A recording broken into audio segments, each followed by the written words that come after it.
Hi, my name is Gary Smith. I'm a QMT, and today we're going to look at a 4-inch pneumatic actuator. This pneumatic actuator is normally open and it controls the water to my heat deck on my air handler. So the first thing we need to do is remove the pressure line. And we will connect our test gauge to it and we will pump it up. And if you'll watch the actuator here, you can watch it move. And now this is closing the valve. So as the zone becomes satisfied, it then closes this valve, correct? Yes, that is correct. Okay. And so now our valve is all the way closed Okay. at 8 psi. And so now we'll hold it there to make sure we have no leakage. And it seems to be holding. So we'll release the pressure now and it will open back up, allowing water to flow to my heat deck again. Okay. Thanks, Gary. Good explanation. Even though this actuator passed the test, we are going to go ahead and pull the diaphragm to show you how easily it can be replaced had it failed the test. Now you went ahead, Gary, and took out some of the screws in advance to save everybody some time, right? Yeah, nobody wants to watch me take out screws. I think they've got that pretty much handled. Hold up.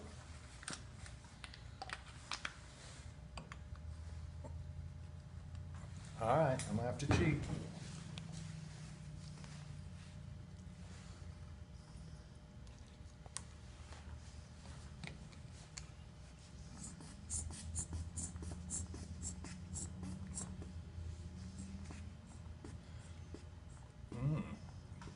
All right.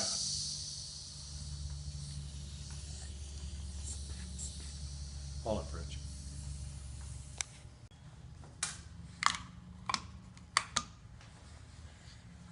You take the top off, pull the diaphragm out. You get your new diaphragm, you install it, just the reverse of what you did. Make sure you're good. You're not overlapping. Put your top back on.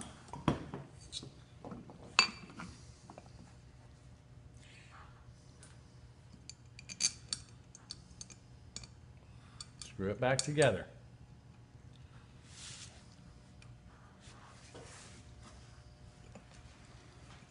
It's a very simple process on these. I think we can all do this and save us a lot of money. And how often have you had to replace these? I've only had to replace 2 in 8 years. Okay. So it's not something that goes out every day. And what were some of the symptoms that made you come and check it? No water flow. Well, how did you know that? I looked at my temperature gauges on my air handler and I was running high water temp, even though my area was satisfied. So then I shut off and I could hear air leakage. I shut everything down and then I could hear air leakage out of it. So it was a pretty simple process once I shut all the noise off in the room. So whenever you've also had instances where you've had problems with the temperature in the zone, and one of the things you've done is come up here and check these actuators, right? Exactly. If you get too hot in a zone, it could be the actuator. Okay. Now, some of you guys will have a normally closed actuator, and your zone will get too cold if it fails. Mine is a normally open actuator, allowing water flow, and it gets shut off by the controller. Okay. And then we'll test it to make sure we got it put together right.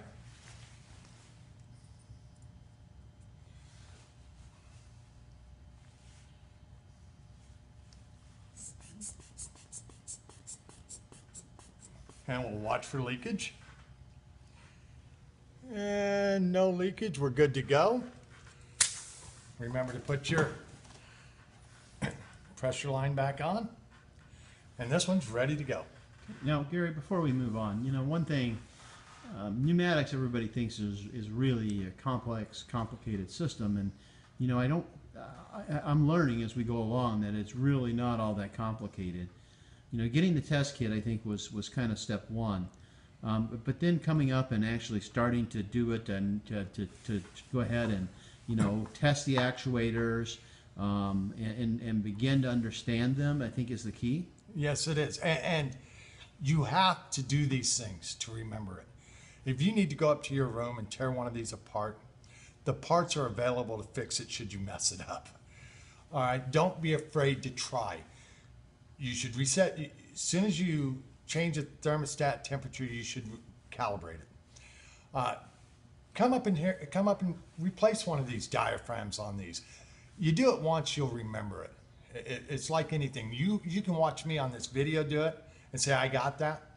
But until you do it yourself, you really don't learn it. Okay. And then one of the other things today that I guess we learned as we were up here, we actually took a moment and we took a look at one of these, which is actually a Honeywell damper actuator, which I'm showing you on the film right now. And what we discovered is that the Honeywell damper actuators are not actually rebuildable. No, they're not. And you'll have to get a new one and replace the actuator if those go bad. And those are available to order from Grainger's From Grainger, and Honeywell. yeah. Now, if you have one that is a Powers actuator, those are easily rebuildable and include the diaphragms. That's correct. Okay. Well, Gary, I just want to take a minute, as I kind of gave you this impromptu interview at the end of that video, to thank you for your support in making these videos. So I appreciate your help. This is Rich Green, signing off for the day. Talk to you guys later.